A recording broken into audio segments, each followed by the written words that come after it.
Shalom, selamat pagi saudara-saudara. Marilah di dalam kerendahan hati kita berdoa untuk mendengarkan firman Tuhan. Mari berdoa.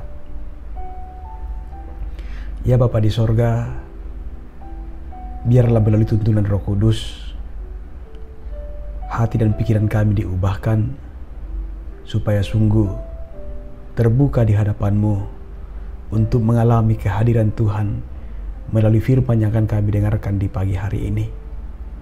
Firman yang adalah kebenaran yang akan terus mengubahkan kehidupan kami. Layakkanlah kami Tuhan, kami telah sedia mendengarkan dan dalam komitmen oleh tuntunan Roh Kudus dimampukan melakukannya. Dalam nama Tuhan Yesus kami berdoa. Amin.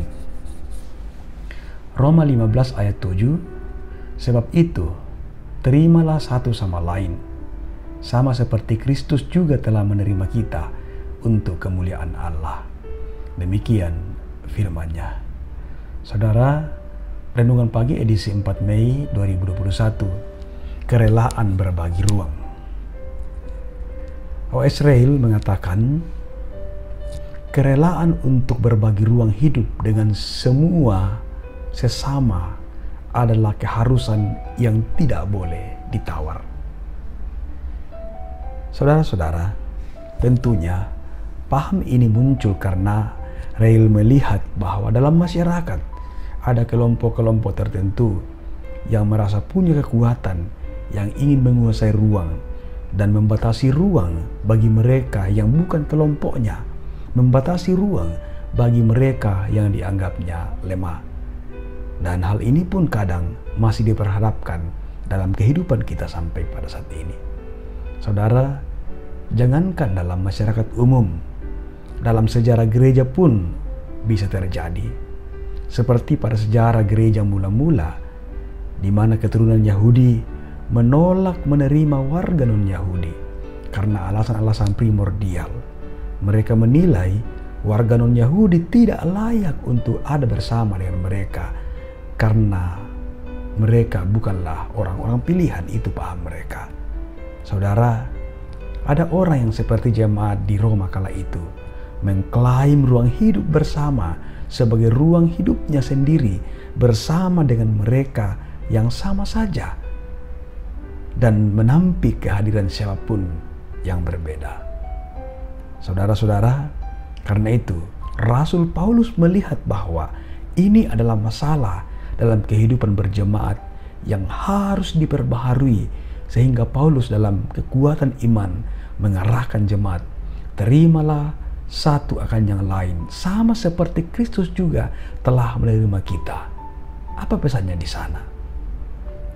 Pesan dari firman Tuhan ini adalah mau mengajarkan kita supaya kita saling berbagi ruang, saling menghargai, saling menerima, karena ini adalah elemen dasar yang sangat penting dalam gereja. Karena sifat gereja adalah persekutuan. Lalu, apa sifat persekutuan itu? Sifatnya adalah orang-orang yang ada di dalamnya saling menghargai, saling memberi ruang, saling menerima satu sama lainnya. Tanpa penerimaan, itu bukanlah persekutuan. Dan salah satu butir kesepakatan PGI adalah saling mengakui dan saling menerima.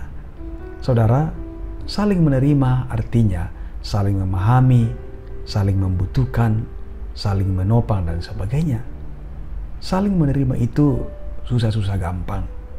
Umumnya kita mau agar kita diterima oleh orang lain, akan tetapi sebaliknya maukah kita menerima orang lain? Saling menerima itu harus timbal balik. Dasarnya apa? Dasarnya adalah keteladanan Kristus yang hadir tidak mengkotak-kotakkan ruang, tapi dia hadir merangkul semua untuk hidup dalam ruang yang sama. Saudara-saudara, kita hidup di ruang hidup yang sama dengan sesama, dan tiap sesama punya hak yang sama untuk ada dan hidup di sana. Karenanya, kerelaan untuk berbagi ruang hidup dengan semua sesama adalah keharusan yang tidak bisa ditawar. Karena itu saudara, pesan Rasul Paulus di atas sungguh penting dan mendesak bahwa kita harus rela berbagi ruang hidup dengan semua sesama kita, saling menerima, mengakui, dan saling menghargai, agar semua bisa menikmati hidup yang layak dalam kehidupan bersama. Demikianlah hidup seharusnya dalam bumi yang sama, apalagi dalam persekutuan yang sama. Ini adalah perintah Tuhan yang telah diteladankan melalui pelayanan Yesus yang hadir bagi semua. Tuhan menolong kita. Haleluya. Amin. Mari berdoa. Terima kasih ya Tuhan untuk firman kehidupan yang Engkau layakkan kami alami di pagi hari ini. Biarlah firman-Mu ini akan semakin menjiwai hidup kami, akan semakin mengarahkan kehidupan keberimanan kami, supaya kami semakin sadar bahwa betapa kami sangat dikasihi oleh Tuhan, betapa Kristus itu berkorban bagi kami dan bagi semua orang. Karena itu, baiklah dalam kehidupan kami Tuhan, kami selalu mau saling menerima, saling menghargai, saling berbagi ruang dengan orang-orang di sekitar kami, siapapun itu Tuhan, karena kami semua berharga dan sama di hadapan Tuhan. Peliharakan kehidupan kami Tuhan, biarlah hidup kami terus berjalan di dalam tuntunan kasih Tuhan. Ampuni kami Tuhan, dan terimalah doa kami. Doa ini kami persembahkan dalam nama Tuhan Yesus. Itulah Tuhan dan Juru Selamat kami.